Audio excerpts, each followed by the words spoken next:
கிறிஸ்தேசுக்குள்ளான உங்கள் அனைவருக்கும் சமாதானம் உண்டாவதாக.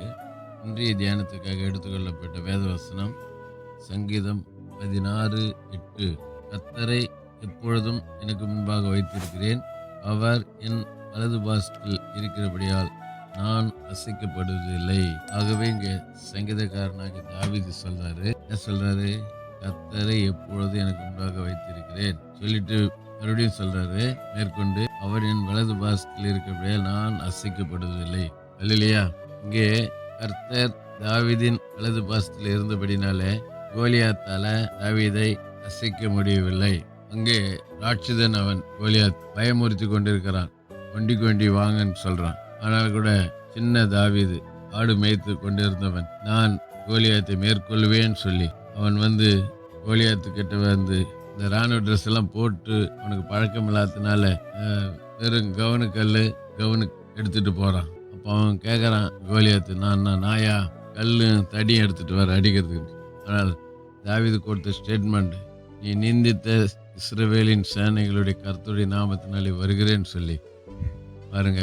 அவன் கர்த்தர் மேல வைத்த நம்பிக்கை, கர்த்தர் தாவீதோடு கூட இருந்தபடினாலே அவன் எப்பொழுதும் கர்த்தரை வலது பாசில வைத்திருந்தபடினாலே கோலியாத்தால தாவீதை அசைக்க முடியல. ஆனால் தாவீது கர்த்தருடைய பலத்தினாலே எடுத்து போன 5 கல்லு, ஃபர்ஸ்ட் கல்லிலே கோலியாத் அவுட்.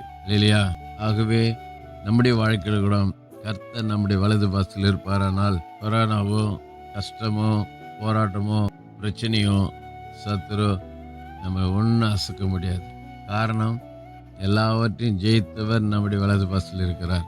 ஆகவே ஒருவேளை இதுவரைக்கும் நாம் அவரை நம்முடைய வலது பாசத்தில் வைக்காம வேற உலக காரியங்கள், மற்ற உறவினர்கள் மற்றவர்களை வைத்து ஏமாந்து போனது போதும். இனிமே இந்த வசனத்தை கேட்கிற இந்த நாள்ல இருந்து நம்முடைய வலது பக்கத்திலே கர்த்தரை வைப்போம்.